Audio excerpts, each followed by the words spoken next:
காட்டு வழியா ட்ரெயின் போயிட்டு இருக்கு, ஆக்சிடென்ட்ல தடம் புரண்டு போச்சு. உள்ள இருந்த மக்கள்லாம் ரத்த வெள்ளத்துல சாகு போராடிட்டு இருக்காங்க.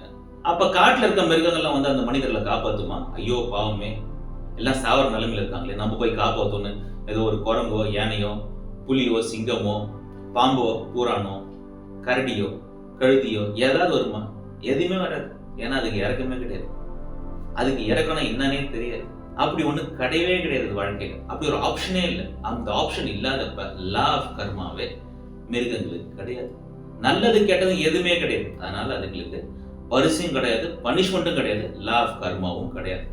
மனிதன் அப்படி கிடையாது.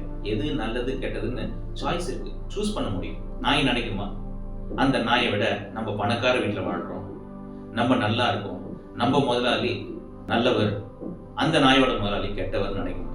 சிங்கம் நினைக்குமா அந்த சிங்கத்தை விட நான் ஸ்ட்ராங்கா இருக்கேன்னு? மயில் நினைக்குமா நான் அழகா இருக்கேன்னு?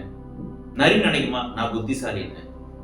ஆனா மனிதன் நினைப்பானே அவர் நல்லவருங்க, அவர் பொறுமையானவர், மரியாதை தெரிஞ்சவர், இல்ல அவர் கோபக்காரர். மனுஷனால எப்படி வாழணும்னு நினைக்கிறானோ அப்படி வாழ முடியும் மனிதனால. ஆனா மிருகங்களுக்கு அந்த சாய்ஸே கிடையாது. சாய்ஸ் இல்லாதனால அங்க கர்மா கிடையாது. இங்க சாய்ஸ் இருக்கிறதுனால இவருக்கு கர்மா இருக்கு. ஒரு ஆக்ஷனுக்கு ரியாக்ஷன் இருக்கு, கான்சிக்வன்ஸ் இருக்கு. மனிதனால வெஜ்ஜும் சாப்பிட முடியும், நான்வெஜ்ஜும் சாப்பிட முடியும். ஆனா மனுஷன் தான் சூஸ் பண்ணணும், நான் வெஜ் சாப்பிடணுமா நான்வெஜ் சாப்பிடணும்.